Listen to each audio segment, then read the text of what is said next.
Hello, everybody, and welcome to the Christian Indie Writers Podcast, where we inform, encourage, and support Christian indie writers on their journey to publication. I'm Christina Catane, and I write in multiple genres, including biblical fiction. I'm Jennifer Carl Tong, and I write historical Christian romance. I'm Jamie Hirschberger. I write short fiction under the pen name J.R. Nichols. I'm Rhonda Hagerman, and I write fiction and nonfiction, along with my mother, under the pen name Dee Dee Bowman. Okay. Thanks for tuning in, everybody, and all of you listening live, and a big thank you to everyone on iTunes and all those other platforms that I could never possibly name all of, where our audio is available. We love our chatters. We love all our listeners, and we just love that you're here. You can go to our website and subscribe to our newsletter if you want to make sure that you never miss an episode of the Christian Indie Writers Podcast. We put the link to the YouTube video in there, and also you will find your writing prompt for your 15-minute writing sprint. If you want to join us with that promptly at 9 o'clock on Friday mornings, you could get started early. So today we are going to start like we always do and go around the room and find out what's up with our co-hosts. So I'm going to start with Jennifer. All right. So I've known for a week what I was going to share, and then I went on to pull it up, and I just saw another review that just made me laugh. So that's why I'm having a hard time with this. So I wanted to share today in my What's Up that I never knew it was possible to hate a 5-star review, and so I bet there are people who do not believe you right now. Oh, you're going to believe me after I read it. So let me share this with everybody. All right. It says 5 stars. I didn't like 2 things about the plot. First, it was built on misunderstandings, and I always find that tedious and frustrating. Fair enough. Not everybody is going to like every trope, right? Mistaken identity and stuff like that. I get it. Yeah. That's fine. If that's not your thing, that's totally fine. Secondly, a widow with a child would have inherited her husband's estate whether or not he left a will, but this would have derailed the entire story. Otherwise, I enjoyed the novel. I gave it 5.5 stars, which rounded up to 5. Rhonda's already shaking her head. This story, that part of the story, is based on a true fact. Fact. Yes, Gibbs. Yeah. Yes, Gibbs it was College. not a given back then. No, the founder of Gibbs College, her husband died without a will. She had boys she had to raise, and she didn't get any of his money. I'm sorry. So, Jennifer. I found that in my research, and that's why I use that. And so, the thing that made me so mad is that's not questioning whether I can write well or whether you like my story. That's questioning me as I'm lazy. I write historical, right? I put the work in. And they're saying that I just kind of threw that out there. Oh, well, I want the story to work, so I'm just going to throw this out there. No, not only that. I mean, I even said, Jennifer, that sounds a little familiar, correct? This sounds like a job for Gloria Sugarbaker. To go over there and just post the link to the fact. Yeah. Well, not only that, if you read my book, in the end notes, I address that. Specifically, I tell you exactly where I got that story idea from, because I felt like it would be disgenuine to not just tell you well, this really happened. I didn't make this up entirely on my own. And so that bothered me that I did all that work of research. I wrote that book and I put it in the end notes so that nobody would be confused. And then she gives you a review like that. But it was a 5-star review. It was a 5-star review. But not only that, just let me say, as a researcher, you did the right thing by putting all those notes in the end of it for people like that, who obviously people like that didn't read it, but you did everything that you were supposed to do. Thank you, Rhonda. I really appreciate that. I guess let that be a lesson to you. If you write in a genre where you're talking factity facts, you should check them, right, Tina? I mean, that kind of happened to you this week, right? Yeah, it did. Yeah, so. You want to go next, Tina? Let's hear your What's Up. Well, my What's Up is I was going to talk about how my husband and I went away for a romantic weekend last week and stayed at a castle in the country in the King Arthur Suite. Aww. But I wanted to kind of piggyback on what Jennifer said, because I got a 3-star. I got my first 3-star review this week. And it's so funny that all my other reviews have been 4 and 5 stars, and this one review like kind of had me questioning everything momentarily. Like you get that momentary, oh yep, see, somebody realized that I'm not really, oh, you know, like that. Wow, somebody found me out kind of feeling. Imposter syndrome. So I just had to go back and remind myself of all the nice things people have said, and also to go with what Jamie was saying. I was doing research. I wanted Chugiak to go steal something out of the smokehouse in the village, and so I went researching what a smokehouse actually looked like inside, so I could, you know, get him in there and all that. And I found out they don't hunt in the middle of the winter. They would get their meat in the fall, and they would get their salmon in the spring and summer, and so they wouldn't be using the smokehouse in the middle of the winter. Which derailed your whole story. I right? had this whole scene already. Oh no! So you'll have to read the book to find out what I did about that. It was a really good solution, Tina. Piper says her what's up 1/3 of the way through my next book, found and have corresponded with another author of Shifter Fantasy on the Christian Fantasy Top 100. That's awesome. Great. Mm-hmm. Piper says, but she's talking about what I was saying, but other people will read it and make comment to that review to point out that to the reviewer. Yeah, you used to be able to comment directly to reviews on Amazon. You can't do that anymore, which is that's really right. Shell says, what's up? Finally got to start my short story. Yay! Yeah, that was her goal. So good for her. Okay, what about you, Rhonda? What's up with you? What's up with me is back to editing our book and still hoping to be done with those edits in the next few weeks so we can send it to our next step. And hopefully we'll have this published very, very soon. As I said, March 31st. This is the, yep. This is the Hazel Green story. Is it just me, or am I picking up on a determined sort of vibe coming from that corner of the screen? Like, it seems like you got back from the beach and you're like, it's business time, baby. Yes. Is that just me? No, that's accurate. Yeah, completely. It's really cool. Jason says, what's up? Been working on research names for towns and cities for my book. Not much luck finding good names. Sometimes you just go with the name. Remember how much I struggled with the last name for my characters, Albrights? That was a long time ago. I don't know if you guys remember that. I had a different name picked out, and then I found out that because it was a family name way back. Anyway, I found out that there was a war general, World War I general with that name, and I'm like, oh no, I don't want to do that. And so, anyways, sometimes it just works out. Sometimes you just pick something, which is what I did. I put Albright in there as a placeholder, and it worked. So maybe that's what you're gonna do. Yeah, I love One Albright. good thing about writing a futuristic fantasy is nobody has to have a last name. That's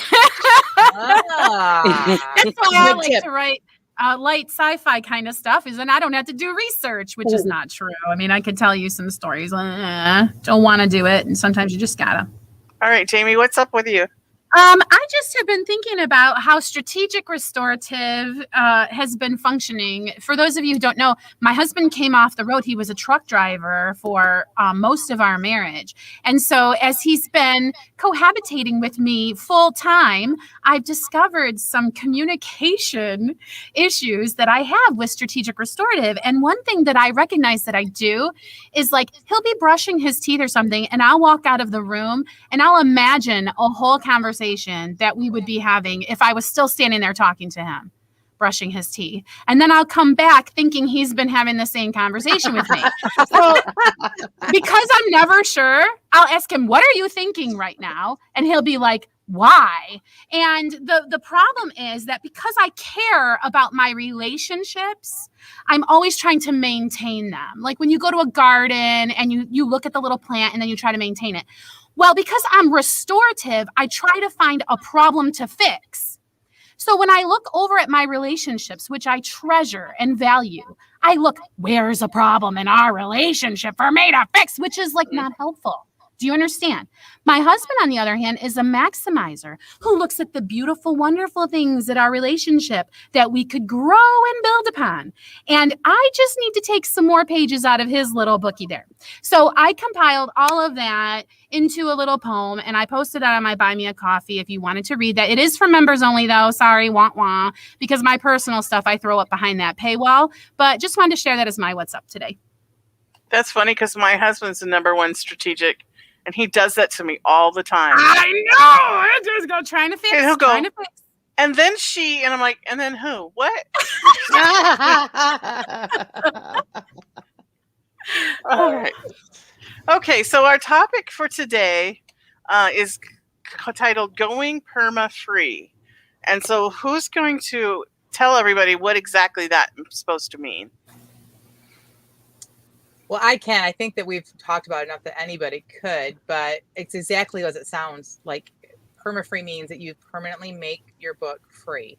Mm-hmm. It's a marketing strategy that's been used for years by indie authors. And now I have noticed that traditionally published authors, especially in the Christian fields, are using it as well. There's my mic down there. Sorry, guys. Christy Ann Hunter, who writes in my genre, but writes Regency historical. Her first book is Permafree. So it's something that people do to lead you in. And there's reason we're going to talk about why. But before we even get started, I just want to make sure that we make it clear that this is a marketing decision. And with any other decision that you would make with your career, it's your decision to go permafree or not. So just because you hear us talking about permafree, please don't go out and change everything in your marketing plan just because we said to. What I want you to do is listen to what we're talking about today and then see if it applies to you, or just think about it for the future, because this is one of those things that before I ever published my first book, I knew I was doing this. Right. Like this was part of my plan before Searching for Anna was even done being written. Right. So this is something I took lots of time to study, to think about, and to make the choice. So, and that's honestly, a really good point, yeah. And we talked about this in our meeting too. You don't want to do this if you only have one book out. For sure.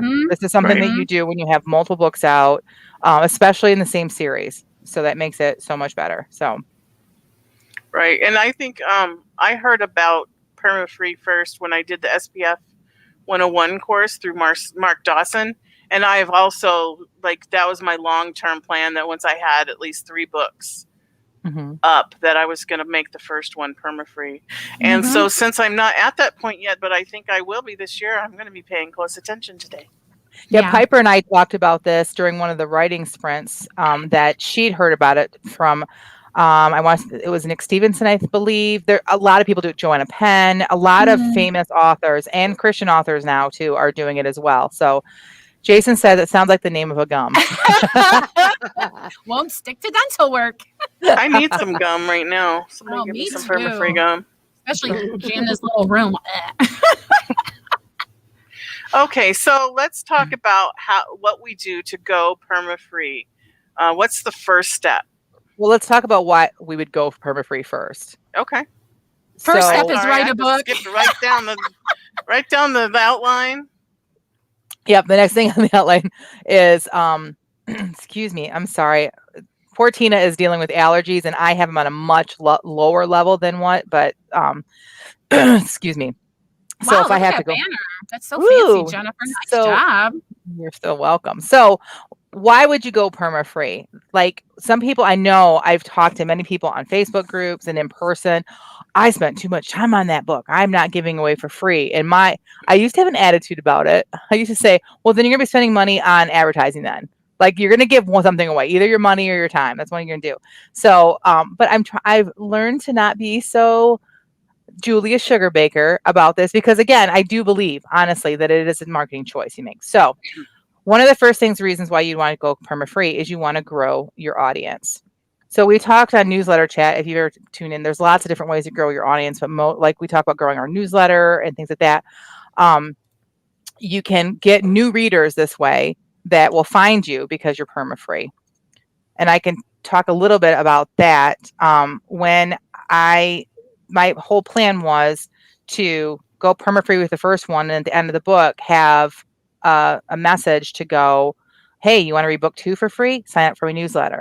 Well, and let's just say that Jennifer had planned to write a series right from the beginning. So, yeah, this is what she already knew. She had a bunch of sisters, and she wanted to tell all of their stories in separate editions. And so she already knew that she was going to have more than one book. So you see That's why she's dwelling on this. Please don't let your answer to why be because Christian indie writers said I should. That's not a good reason to go permafree, okay, everybody? But growing your audience absolutely is. And Jen, you said it was because you knew you were going to have all the books. You wanted to lure them into the series with a first one free kind of a thing, right? Yes, exactly. And I would like to point out, though, too, that if you don't write in a series, but you have multiple books out, you can still use this. I do think that it's still be valuable, but just make sure at the end of the book that is your permafree, you have a lead in to either your newsletter or another book. Hey, if you enjoyed Searching for Anna, here's another book that you might enjoy. I also, at the end of all of my books, I give a preview of the next book. I enjoy that as a reader. And it always hooks me. If it's a writer that I like and I read the next, like the first couple chapters, I'm ready to read the rest of it. Right. So that works for me. So, good advice. So you could do that even if it's not the same series. You could add a preview to the book that you're leading them to. And I have given away a lot of copies of my book through as a reader magnet to get them to sign up for my newsletter. But going permafree is a totally different animal because there's not a huge amount of people that see those sign up for my newsletter and get a free book. But anybody looking for a book on Amazon in that genre could see that you have a free book. Like the numbers of people that will see that larger audience are so much larger. Makes sense. And my book that's now permafree was my original newsletter magnet. And I switched it over recently. So another advantage is you're going to get more reviews. So there are people that I'm really sorry, everybody. There are people that that always review. That when they find a book they like, they will review. And that by exposing your book to more people, you are going to get more reviews. Yeah. Before this started, I think I was at 23 reviews on the book. And last check, let me see if I can get up here and check it. Last check, I had 52 ratings. More exposure means more reviews. Yeah. Yep. And this has only been a couple weeks, right? Just been a couple weeks. Yes. Yeah. Okay. Wow. I know, right? And so we talked about this a little bit before about leading your readers into your series. If you write in series, this is a great way to get people hooked into your series. And it's basically for free. Yes, you're giving up a book that you spent a lot of time writing, but you're not spending money on promotions for that book. But in fact, yeah, Jen, I would say this should be your provocation to get the next one written then. If you are giving away one for free and angry about it, well, then get the others written so you can start turning a profit, or hold it all back until they're all written, right? So you can use that leader mag. If you're mad about it being free and not making you any money, write more books so that you can make more money. Right. And I'm going to talk more specifically about my own experiences. I'm excited about that in a little bit. But okay. we kind of already mentioned that you'll get more newsletter subscribers if you set up that way. Which the funny thing is that when I made it permafree, I really wasn't expecting a whole lot. I was just, my series won't be done till book 4 comes out. So book 3 is coming out. So I'm starting to slowly move in the direction to really be ready for book 4, right? So I put it on permafree and then I realized, crap, I got to go fix the interior because I didn't have it going to the right. It said that it was the wrong reader magnet, and I didn't, so I had to fix that. But so I have got new newsletter subscribers. But the added bonus that I did not expect was sales. That's really interesting. So I'm going to talk more about that specifically, but I have gotten sales from this that I was not expecting, and we'll talk about that more in a little bit because I really want to talk about my experience all at one time. Yes. Okay, so you will get more readers, you'll get more subscribers, you'll get more sales, you'll get reviews, and you'll grow your audience and increase exposure. So that's the reason why. So let's talk about the how. Okay. Yeah. Okay. So this was a learning experience for me because I thought, well, let's go in and make it free, right? It's not that simple but it's not that hard either. The first thing, and I know that there's some comments. Let me see if I'm missing anything. You guys are going to have to watch the chat for me and tell me if I need to put something up there, okay? Piper says it would be best if your books, if standalones, were in the same genre. Yes, I agree with that. Some people that write multi-genre have a different permafree for each genre. And then Jason agrees that always hooks him in too when they add that at the end. Okay, so if you guys would keep an eye on that for me, I'd appreciate that because it's hard when I'm doing both. Okay, so first of all, you have to go wide. Piper and I talked about this. She went perma-free right around the same time that I did. And so we kind of chatted a little bit about this. But if you're exclusive to Amazon, you cannot go perma-free. And the reason is, just real quickly. Go ahead. Okay, because go wide might be a brand new concept to anybody tuning in. And that just means selling your book everywhere, not exclusively on Amazon.com. Because a lot of people think I published my book on Amazon. Now that's the whatever, because they're so huge. But there are many, many, many other markets out there. And that's going wide, is making your book available widely as opposed to exclusively to the Zon. Did I get that right, Jen? Perfect. All right. And again, it's another marketing choice. And it's a choice that I made before I ever published. But if you're going to go perma-free, you have to go wide. You have to go wide if you want to do this. Because Amazon will not let you make a book free. Go. Yeah, they won't. Then how do books get free on there? Yes. How do we do it, Jen? Yeah. Once you're wide, then you go to another retailer and you make your book free there. Okay. So I am wide. That means I publish directly to Amazon. Okay. I publish directly to Barnes & Noble. I publish directly to Kobo.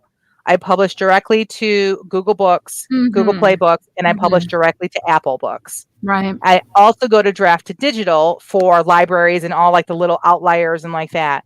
But now, again, now remember, you don't have to do that, everybody. Okay. You don't have to. But Jen is, because she wants to be able to control the pricing. She can go into each of those stores and say, here's how much I want it to cost at your store. If you only upload your book through Draft to Digital, they are in charge of managing the price. And that's no bueno if you want to try to do a perma-free situation, right, Jen? Well, yes and no. So through Draft to Digital, you can make a perma-free. Okay. And Draft to Digital is much more friendly with working on promotions. With like right now, they're having a specific promotion. If you are through Draft to Digital and you're in Kobo, they have a specific Mother's Day promotion for Kobo right now. And if you don't know Kobo and you're not there, I know that like it's not huge here, but 1 in every 5 ebooks sold worldwide is a Kobo book. I did not know that. So you 1 in 5. You're kidding me. That's a lot. So Amazon is still the big dog. Let's all be honest. But what happens if Amazon fell off the face of the planet? Right. I mean, it happens. Facebook changes the game all the time. Amazon changes the game sometimes. Yeah. So for me, like but the problem is that those, and we should probably talk about wide in another topic, and we'll do another podcast about that. But it's a much slower growth. So you have to be committed to like really doing that. Well, you have to be committed. You have to be committed. We could just say that every time. I just wanted to mention, I'm sorry. I thought no, go right ahead. Go ahead. I also have uploaded directly to Amazon, and I've upped my ebooks. The rest of my ebooks I did through Draft to Digital, and they sent them over to Barnes & Noble and all that. I did do Google Play Books myself. And then all my print books come out of Ingram Spark. So there's more than one way to handle it. Yeah, there's more than one way to skin a cat. Draft to Digital is good. What I did originally is when I put my print book up to Ingram Spark, I'm like, oh, I can do my ebooks through this. That was a mistake because Ingram Spark will not let you do 0 either. So I had to unlist. So don't do what I did. Don't do what I did. So clearly, what did you do that made going perma-free hard? Say it again. I distributed my ebooks through Ingram Spark. Don't do that. Okay, because it'll be hard to change it to 0 price. Is that the problem? Yes, they don't let you. Oh, just like KDP, just like Amazon. Okay. So, but if you do Draft to Digital, they will let you do that. Okay. So anyway, make your book free anywhere. Okay. Jen's tip is make it free everywhere. Okay. I did Kobo, Barnes & Noble.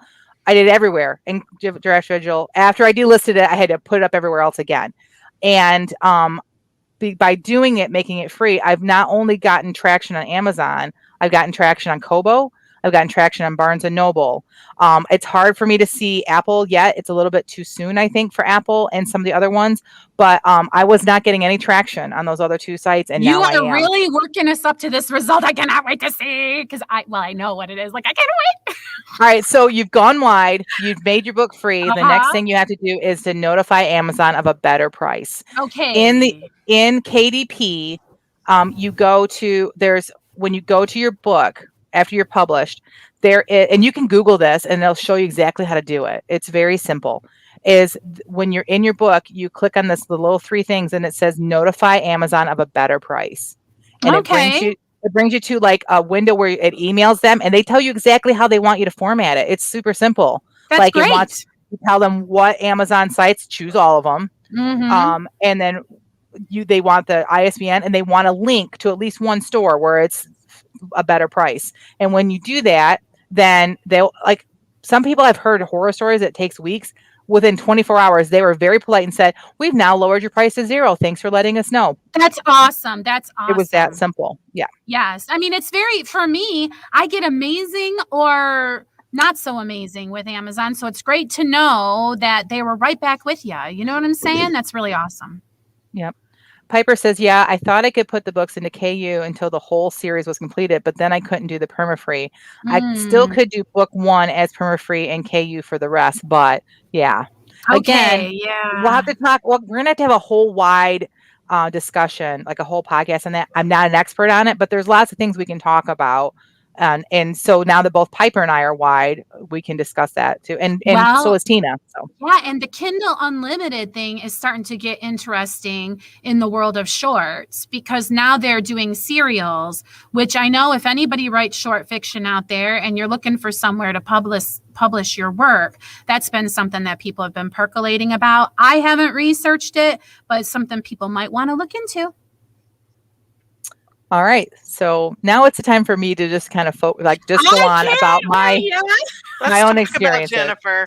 Yeah, so let's set it up a little bit. All the kudos. Yes. So she decided she was going to go perma-free just to see what would happen. I mean, like, correct me if I'm wrong, Jennifer. Like, did you have this in your mind? Like, how did you have it in your business plan, or did you just kind of just wildly decide? No, you planned this out. It was in my business plan. Book 3 is coming out, and I didn't want to be doing this at book 4. I wanted to, like, the whole between now and November when book 4 comes out, I wanted this slow, like, progression of learning marketing. I wanted to try out from Tina's experience, I wanted to try out these newsletter promotions, websites like Fussy Librarian, and I found another one we're going to talk about in a second. I want to try these out, and so I just thought, like, I knew I was going to be spending some money. I didn't expect to get any of it back, because this was like the investment period. Like, it's like if you go to college, you spend money on your classes and you don't make a profit at the end of the class, right? That's kind of how I look at it. I don't look at it as lost money. I look at it as investment, right? The minute, all right, maybe not the minute. Yeah, the minute that I made it perma-free, they sent me the letter, I already had 2 downloads by the time I went and looked at it. Wow. Let me share screen really. Well, no, I don't want to share screen yet, because I'm going to share, like, I'm going to make it like. Okay, so wait, before so when you did this, you were doing this action and your goals were just all of the above, or were you looking for specific metrics? You wanted to see if you could increase numbers of downloads in general? Like, which metric were you really curious about? Do you know what I'm saying? I just wanted to make it perma-free so that later, when I started doing promotions, and so I had it perma-free. So the first day, like, I didn't get the letter till late in the day. It was like I got 2 downloads that day. Wow. The next day I got 124. And you weren't even expecting it. You didn't expect anything to happen. Yeah. Now keep in mind, because I wrote a series, I have not promoted it other than like social media and like letting I've not put any money into this because I wasn't going to until book 4 came out. Right. Like 124 people somehow found it and downloaded it. Then the next day was 122. Amazon immediately started putting it out there to people. Wow. Oh, wow. The third day I got 289. So about this point, I'm like, okay, I'm on an algorithm wave of some sort that I don't understand. And taking a clue from Tina, I thought, I'm going to book some promotions. Right. If you're on a wave. It's not a launch, so I wasn't going to do one after another. So I thought, I'll do one a week. with what I can afford to do, and we'll see how it goes. Okay, so as a refresher, a promotion is when you let everybody know that your book is on sale, and you're going to do a paid ones. You were saying you're going to try like a fussy librarian or something like that. Okay. Yes, and I didn't know how they're going to work. I don't know. You never did it before. Right, and I'm not super niche. I mean, I'm niche compared to other romance writers, but I'm not super niche like Christian fantasy is super niche, right? So I didn't know. So I'm gonna go ahead and share this right now so you can see. It's it's not that exciting, right? Other people that sell better than me are gonna be like, so what? Look at those big bars. Right. Okay. So then right here you can see this was my first one. This was a free Booksy, and I got 1,170 downloads. I was like, know your characters now, Jen. Well, like the first day that I had over 100, I was like, what? And then the first day I had over 200, I was like, what? And then this happened. Now I'm like 200. Because now I have, let me just go through this. I mean, so then you can see the numbers. People now know Lauren. So on my graph, those little ones are like 1 or 2 sales. On yours, they're like hundreds. Is that what you're saying? Not sales, downloads. Downloads. The sales are still, because I'm not putting any money into like sale. I'm only promoting the freebie right now. Right. So then these little ones though are still nothing. Like that's 207. Like I'm happy with 207 a day, right? That's great. Wow. Yeah. This last one down here was a fussy librarian. I'm sure you guys have heard of them before. I got 1,366. 7 sales that day. Wait a minute. Okay. Expecting nothing. Of book Hold on. 2. Let me recap. Expecting absolutely nothing except to have this free and available when you launch your next book. You made your book free, and like you're saying, thousands of people have downloaded it, and so far, 7 people have purchased a book that you did not do anything to promote. Or only 7 that day. Just 7 that day. Only 7 that day. Yes, I say it was only that day. So let me give you some numbers. Last night when I went to bed, over 6,500 people had downloaded the free book. Wow. I have not been able to reach 6,500 people with any other promotion, newsletter, anything. I don't have that many on my newsletter. These guys have got to be all new people because my newsletter people have it already, right? Congratulations. That is really cracking a tough nut there, so Jen. exciting. Yeah. When I've sold, I'm sorry, go ahead. I was just like, can you repeat that time frame? I started, it was March 27th was when I made it free. Wow. So that's amazing. Weeks. I have sold enough to cover what I've spent on promotions already, and then some. And so and this big bar in the middle? The big bar, the big bar in the middle, I sold 10 copies. I didn't realize it. I wasn't paying attention that day to sales. I don't know if I charted it all or how close I got to chart. I don't think 10 sales would get me anywhere, but 1,814. And this is with Faithful Reads. I'd never heard of Faithful Reads before. It was very inexpensive. And I thought, well, whatever. I'm just kind of like testing things out. And they were by far my most successful promo. So if you're looking to do this and you write Christian, you should check out Faithful Reads. I'm sorry. I'm not even looking at the outline. Faithful Reads. Okay. You're saying this is how did you know that the sales came from there? Like, can you tell me? Because you're like, that's the day of the promo. So when you do these promos, you book for a day. Okay. And then, excuse me.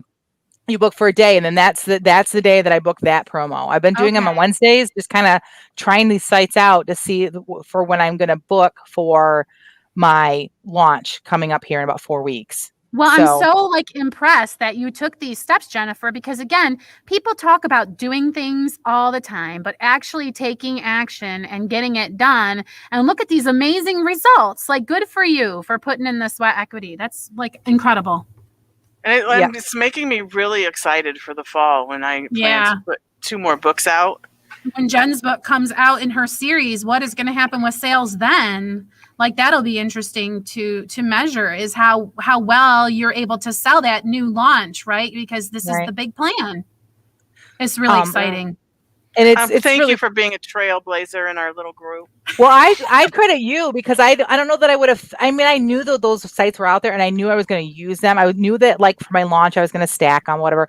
But like, it didn't even really occur to me to use them to ride the wave. And so since you'd had success, I thought I went and looked at the price. I figured out how much I was willing to spend just to try them out. And I stuck to that. And there's still some more that I'm going to do like once a week.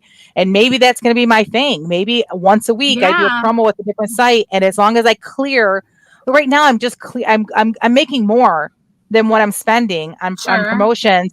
And I only have one book that's paid right now. Wow. And they have the option of getting it for free for my newsletter. Imagine when book 3 comes out and book 4 and this the you know what I mean? Mm-hmm. So I'm very excited about that. Good for you. The other thing that was exciting, and I haven't said this yet online live, but I hit number 1 in 5 categories multiple times. Every time I do a promo, I'm back up at number 1. We have 2 number 1 bestsellers on our podcast. Let's do it. I didn't get a tag. I don't get called as number 1 seller, but I was number 1. I made it as high as 44 in Kindle free, all free, not just Christian. 44. Awesome. I was number 1 in Christian fiction, which is like the big umbrella. Like I was all the way to the top of that 3 times. And the funny thing is and here's the other thing. So now here's what you learn from. Oh, thanks, guys. Right, Thanks for all that. I appreciate it. One of the things that I noticed though is I wasn't at first, and if I can go back there, anyways, if I slowly go across there and show you, I wasn't getting a lot of 1, 2 sales, whatever, not a lot. And I wasn't getting very many newsletter signups. And I went and checked to make sure that everything was right with the newsletter. I'm like, gosh, what is happening? Like should be working, right? That's what everyone says. Yeah. And then I went and looked at my preview. And for some reason, I cut the preview off at a really weird spot. I cut it off at chapter 2, probably because of length. And if you recall, those of you that have read it, in chapter 2, it's basically where John and Will are in the hospital. And John's just like, whatever, let Will have his fantasies about God. And that's where it ends. Like, you don't ever get, like, he's not likable to be in the book. If you've not read it, I'm telling you right now, he's not a likable guy because he doesn't know Jesus. He's had a hard life. He doesn't know Jesus yet. And so I gave them more. I made it longer. And that's when I started getting more signups. I started getting more sales. So that's another thing. If you're not getting sales, look at your preview and maybe adjust your preview a bit. So,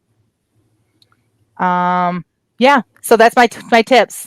So think about doing promos. Once you do it, be ready and think about doing promos to try to keep riding that wave, and consider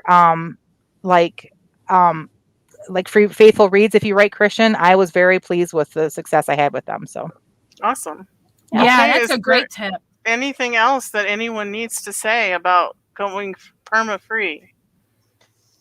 Just congrats to Jen. Wait, let's be clear though. You said you can't call yourself. I need to know. We can't call you an Amazon number 1 bestseller. What did you say? Yeah, I never got the flag or anything because it wasn't. I think it's because it's the free store, which is fine. Okay, because I am going to hit number 1. You are for the next one. I am. That's my goal. Yeah. So I don't need it now. I want the legit. Like I actually made. You only need to be on there for an hour to get that. Like they redo it every hour. So you only have to be number 1 in 1 hour, and you'll get that little tag. Well, and I have about 100 screenshots because every time I hit number 1, I did another screenshot.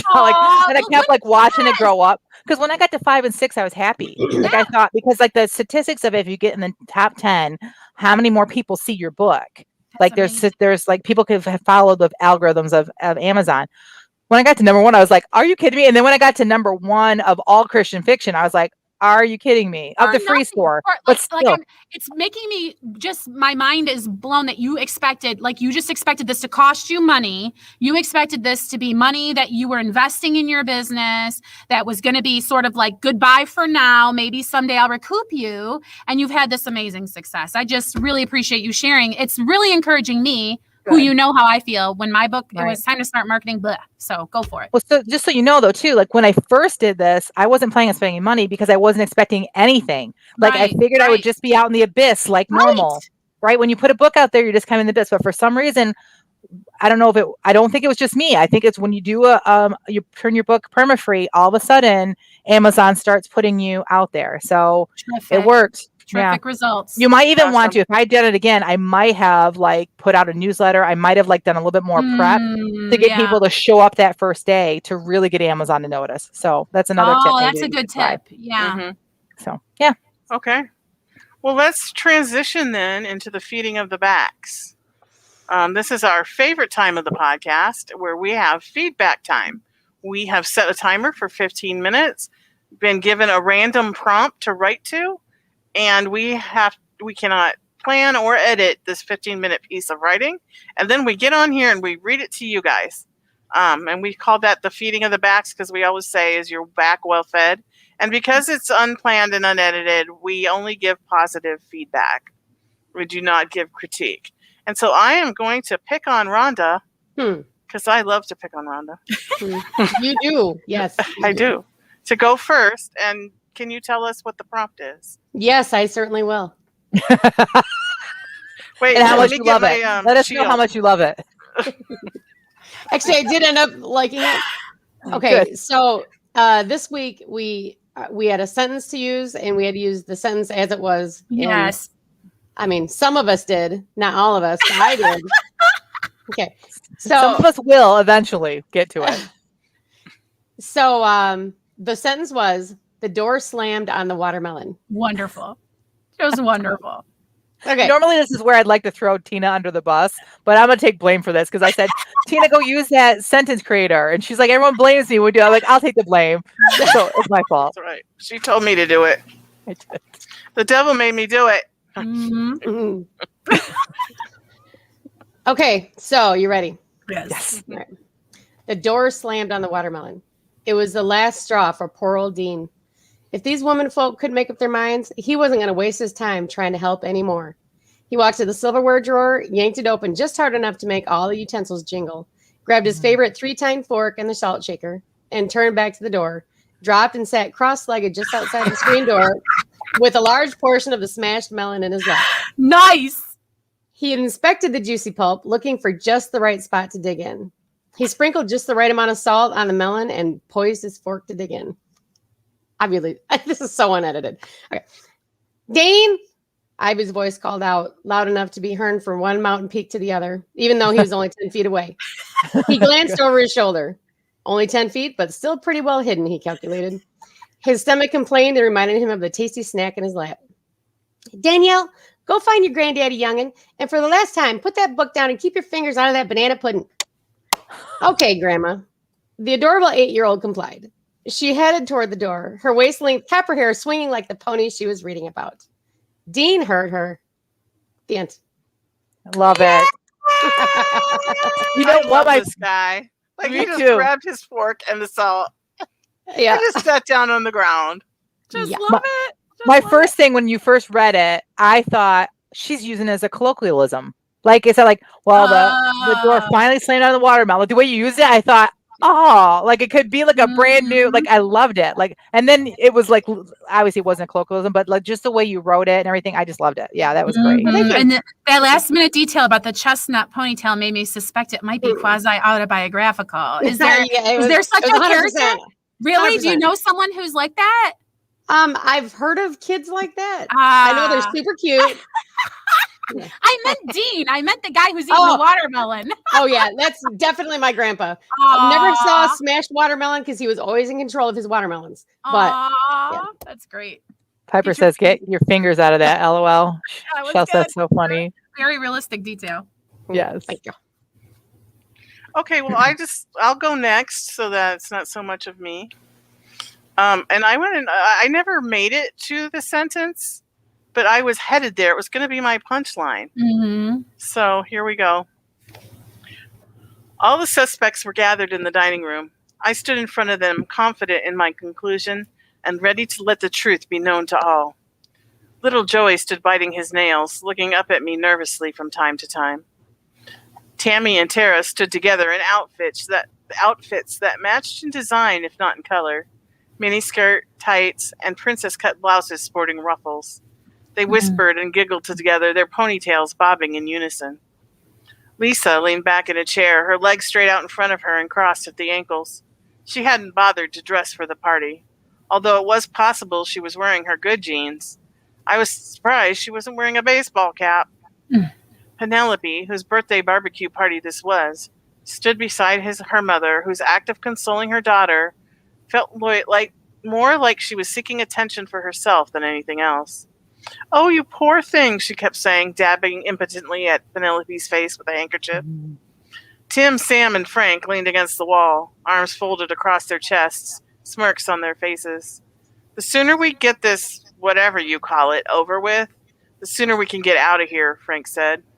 I glared at him. It was all thanks to my avid consumption of Sherlock Holmes paperbacks that I had been able to solve this case. And if I hadn't, he would be in a world of hurt. I had the momentary temptation to let him take the blame. Okay, I began. I have thoroughly questioned everybody involved in this incident, and I now know exactly what happened. What are you, the barbecue police? Frank quipped. I glared at him. Mrs. Bartholomew, you were running late with the party preparations due to little Joey having a tummy ache this morning. So you sent your brother Arthur to the store to pick up some supplies for you. Mrs. Bartholomew nodded, dabbing at her eyes. Arthur, who isn't present but who I spoke to on the telephone, placed the groceries on the kitchen counter and also on the floor. When he ran out of the room, he took a Coke from the refrigerator, went into the backyard to wish Penelope a happy birthday, inadvertently leaving the patio door open in the process, then left through the gate. 3, 2, 1. Mystery unsolved. What did you say, Rhonda? The mystery of the watermelon. Yes. I need you to finish it. Just finish it super quick, please. I can tell you how it's going to end. How? The watermelon gets bashed by the door. Oh. I'm really good at these mysteries. Yeah, but who did it? That's the question. Oh, the who did it? I don't know that part. With the salt shaker and the 3-tined fork. Yes. I may have to switch up my conclusion. Oh, Bambina, you got it. You got us all like waiting for. This is why you were disappointed that the sprint was over. She was even saying, "I wonder if I could type the end." Yeah. Oh, yeah. I wasn't even close to being done. Well, it was a good setup. Oh, Gigi says, Tina, suspense. Yeah. Yeah. Jason says, maybe I'll put it on the new Kindle Vella thing as a short series. Oh, yes. The mystery of the smashed watermelon. Interesting. Love it. Okay, let's have Jennifer go next. All right, so Jennifer, Jennifer is in the same boat as Tina. I didn't get to the sentence. I was heading there, and I just couldn't get there in time. But I think you'll get the gist of where I was headed, maybe. Yeah. It's beautiful, I said, standing on my tippy toes to peer over the counter at my mother's creation. That must have taken forever. My mother smiled. It did take a long time. Here, she said, handing me a pile of paper plates. Go set these on the table. I rushed out to the garage, a usual graveyard of items we never use, but for some reason my parents never get rid of, but had now been transformed into a family reunion gathering place. Daddy was just spreading a red and white gingham tablecloth I had never seen before over an 8-foot folding table in the middle of the garage. Where'd that come from? I asked. Oh, it's just one of your mother's. She has a lot of table coverings she keeps in a box downstairs. Our basement was just like our garage, filled even more to the rim with storage items now that the garage had been emptied into it. I gingerly touched the crocheted edging of the cloth. I guess keeping things you never use isn't so bad. Where's your mother? In the kitchen, I gasped, remembering the glorious watermelon basket she was finishing up. I raced back inside. Oh, no. Slow down, Jenny, my mother snapped. This house is too little for you to be racing around like that. She finished scooping the last of the fruit salad into the basket. Can I carry it? Heavens no! Heavens no, it's too heavy for you. No, it isn't. I'm strong. Let me show you. Mom put her finger in my face. You touch that watermelon and I'll show you something. Oh! I didn't exactly know what something was that my mother was talking about, but I was certain I didn't want any part of it. Now you go back out and see if your dad needs any help. As I slumped back to the garage, I knew he didn't. He already put the tablecloth on the table, and I was pretty sure that was his only job. When I got there, Daddy was standing in the driveway talking to Uncle John. Uncle John and Aunt Genevieve were always the first to arrive, probably because they lived so close. What's the matter, Squirt? Uncle John asked, ruffling my hair. Uncle John was a lot older than my dad, I think by a lot, but they could almost pass for twins. I shrugged my shoulders. Ma just told me to ask Dad. 3, 2, 1.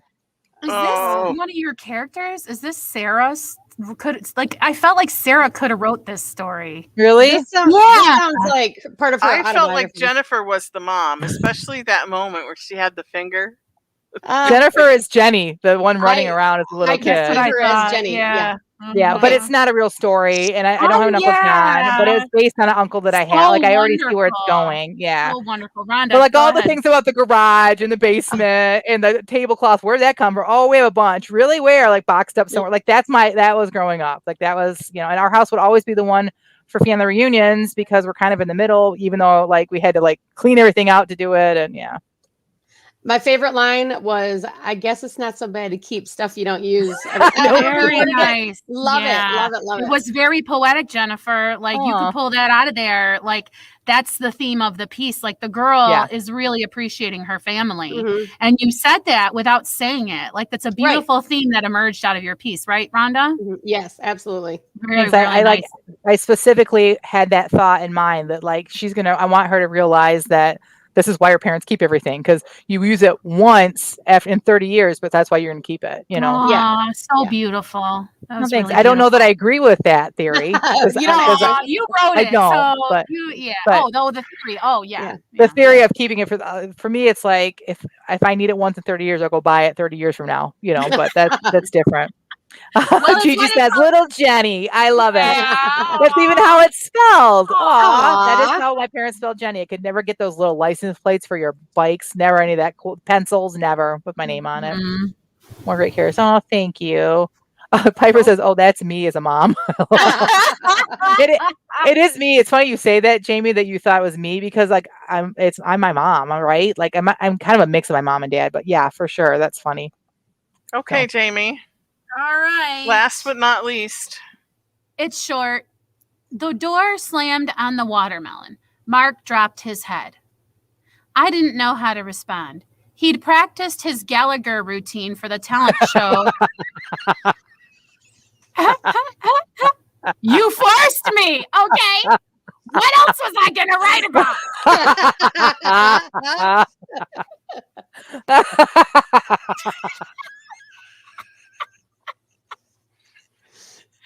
He'd practiced his Gallagher routine for the talent show for 6 weeks, saving his own allowance money to buy the gigantic fruit, which was marked up on account of it being out of season. And her was absolutely disappointed. No editing allowed. Or it would say he was absolutely disappointed. But my mother's heart had been in this situation before and had acted rashly, offering to solve the problem, which was a mistake in almost every case, or worse, offering sympathy, which was a need my boy seemed to outgrown from the moment he took his first curious steps out into the big wide world. I'm here for you if you want to talk about it, I said. I wanted to say so much more, but I held my peace.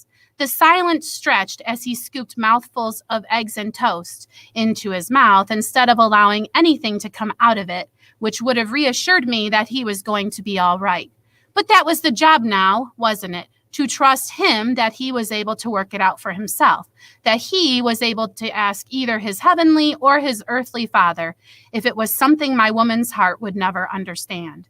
As he left the kitchen, I took his plate, the least I could do, and asked him for a hug.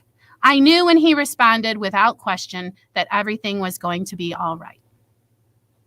Aww. Am I the only person that does not know who Gallagher is? Apparently. That is a serious gap in your American cultural education, Bambina. We will remedy as soon as possible. Right now. So this is Gallagher, for those of you who don't know. How do I make this bigger? His whole routine is smashing a watermelon with a big sledgehammer. Like he did it over and over, and somehow he managed to make it awesome because he did comedy also. And the people who sat in the front row would have to have these like splash guards because the watermelon would go all over everybody in the audience. And he did very satirical comedy, so it wasn't everybody's cup of tea. But they showed up to see him smash that watermelon. I'll tell you. Okay, I guess I'm gonna have to look that up. Yeah. So if you don't know who Gallagher is, you're either Tina Catane or younger than us. Like, I feel like it was such a huge. My very first concert ever, my mom took me with her friends, and then we went to see Kenny Rogers. And the opening act was Gallagher, and I was so upset that we weren't close enough to get dirty because I was like 10. Oh, I see. See, I was up in the wilds of Alaska where we did very little culture made it to us. But you had reindeer game. You would have fit in. You would have fit in. Yeah. Gallagher was for everyone. It was. I love that. Oh, that was great. Sorry that I lost control during that. I know. I knew it. I knew I was taking a risk. I was having major FOMO when you guys were all laughing. We're just broadening everybody's, entertainment experience when they show up here, I guess. There is some great comments other than Gallagher, though, for you, Jamie. Oh, Jamie, that was awesome. Sweet moment. Yeah. Piper says better wear a shower curtain if you're noticing. People did. Yeah. People came in with outfits like shower, like they would. Yeah, it was hilarious. And I didn't know Gallagher was opening. I was little, but I knew who he was. And we got there, and it was over at what used to be called the IMA. You guys know it's like yeah. And I look out and I can see all these people sitting in the front. They have shower curtains on, and they have like plastic garbage bags with their head out. I'm like, what is going on? My mom's like, Gallagher's opening. I'm like, oh, I was all excited. Like, I would. Yeah, that's a nice surprise. What a great moment to share with your mom too. Yeah, it was. But on a serious note, I really appreciated the quandary of the mother's emotion and like wanting to, like, how do I like give him his independence and let him be who he is and not over mother him, but still be there for him. Like, I still feel like I have that issue on a regular basis, and all but one of my kids are grown, and he's about to be grown. So, yeah, I'm glad that moved you. Thank you. It's really powerful to hear. Thank you. I was thinking that she was a good mom just for letting him, play with watermelons and sledgehammers. To be honest. That's cute. I feel really bad. I was just laughing so hard that I didn't get all the story. To be honest, so I'm really glad you got some good feedback from the other two, because you would have gotten none from me other than Gallagher. Listen, it's a story for everyone. I'm just saying, just like a Gallagher show. You can get smashed by the watermelon guts if you want, or you can think about how sad it is that your little boy is growing up if you want.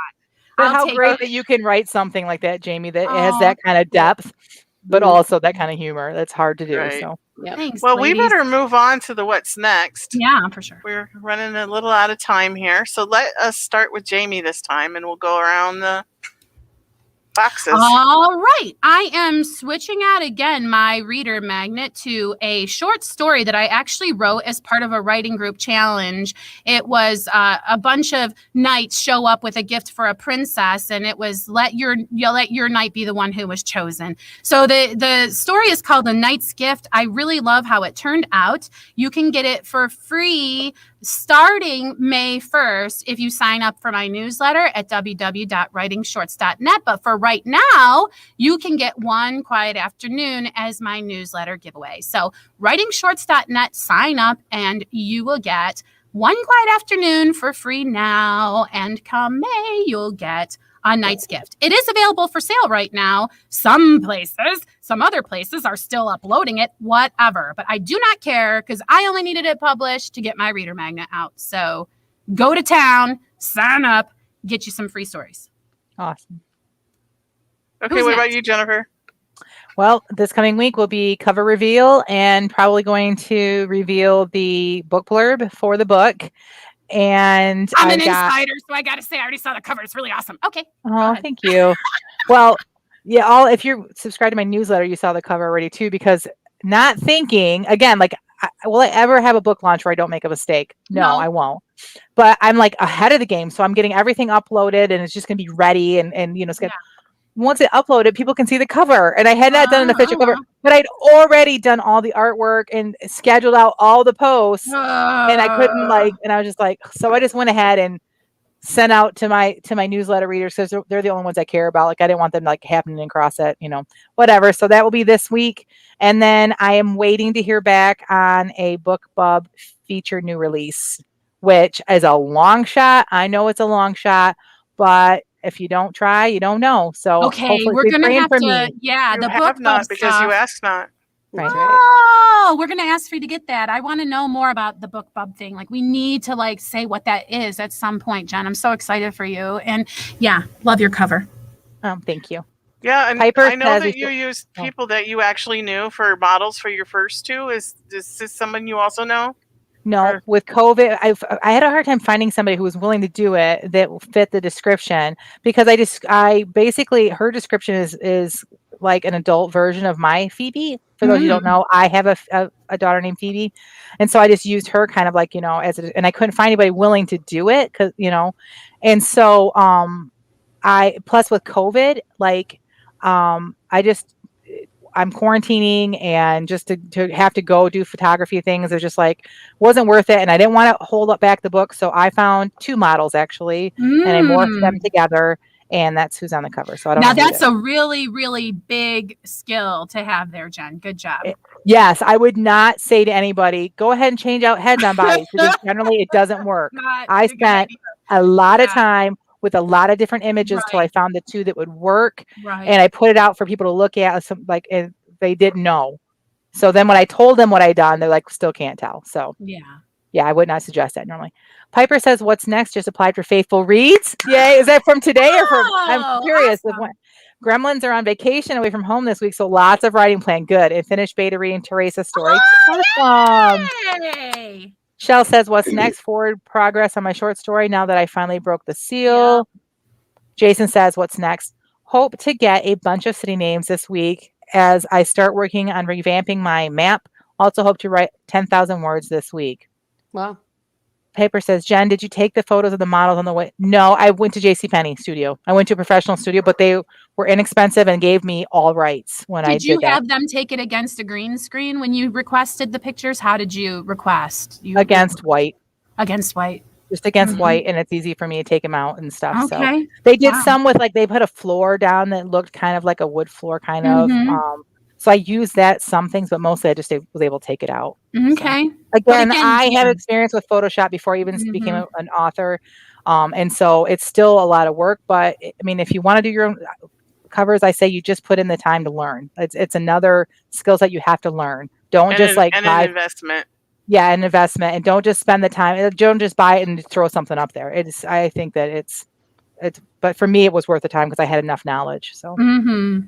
Okay, before Rhonda tells us her what's next, I just have to know exactly how many gremlins Piper has. Aww. Her grandkids live with her. I know that's why she calls them gremlins. So yeah, and don't give them water after midnight. Okay, Rhonda, what's next with you? Just more editing with Mom, and I'm starting to work on the next book that we're gonna write. So we already have one that she's already started writing.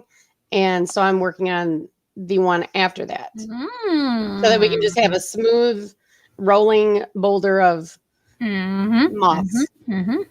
Yep. Awesome.